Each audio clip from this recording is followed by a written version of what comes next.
বলতে পারবো না। দেখো আমায় জোর করো না, আমি কিন্তু সব কথা তোমাকে বলতে পারবো না তোমাদের। আর বলছে বলো না মা, বলো।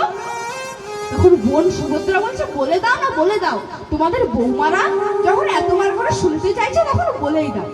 বলছে সে না হয় ঠিক আছে, আমরা বলবো, কিন্তু কৃষ্ণ আর বলরাম যদি চলে আসে আর তারা যদি জানতে পারে যে আমরা মা হয়ে তাদের ছোটবেলাকার মাধুর্য লীলা সব বলে দিচ্ছি, তাহলে তো আমরাই লজ্জায় পড়ে যাব।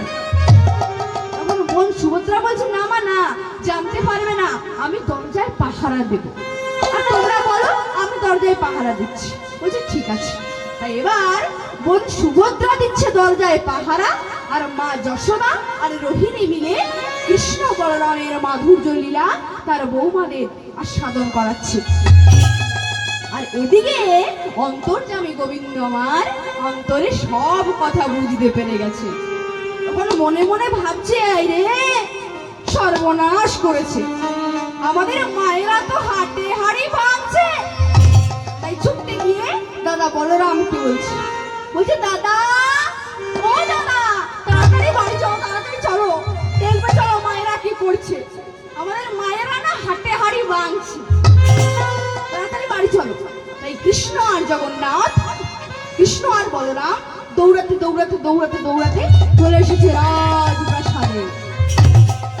আর যেই না এসেছে না, সুভদ্রা যেই না বলতে যাবে যে তোমরা থামো, তোমাদের ছেলেরা চলে এসেছে, যেই না বলতে যাবে না, অমনি কৃষ্ণ মুখটা চেপে ধরেছে, সুভদ্রার মুখটা চেপে ধরে দিয়েছে মা।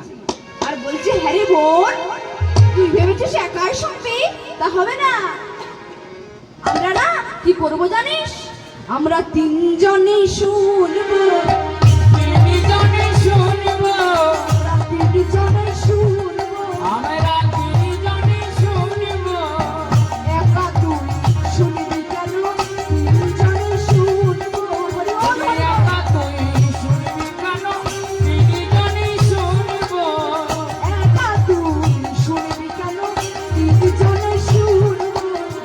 একা তুই শুনবি কেন, তিনজনে শুনবো। তাই মাঝে দাঁড়িয়েছে বোন সুভদ্রা, আর ডান দিকে দাঁড়িয়েছে বলরাম, আর বাম দিকে দাঁড়িয়েছেন ভগবান কৃষ্ণচন্দ্র। তিনজন মিলে শ্রবণ করছে মা যশোদার মুখ থেকে সেই মাধুর্য লীলা। যতই শ্রবণ করছে ততই তাদের দেহগুলি সংকুচিত হয়ে এলো, চোখগুলো বড় বড় হয়ে গেল, হাতগুলো পাগুলো সব ছোট ছোট হয়ে গেল, তারা কুমড়াকৃতি ধারণ করলেন। এই রূপ সর্বপ্রথম দর্শন করলেন নারদ মুনি। নারদ মুনি বলছে দয়াময়, তোমার এই রূপ জগৎবাসী দর্শন পাবে না? বলে হ্যাঁ নিশ্চয়ই পাবে, কেন পাবে না, আমার এই রূপের নাম হবে জগন্নাথ, আমি হব জগতের নাথ জগন্নাথ।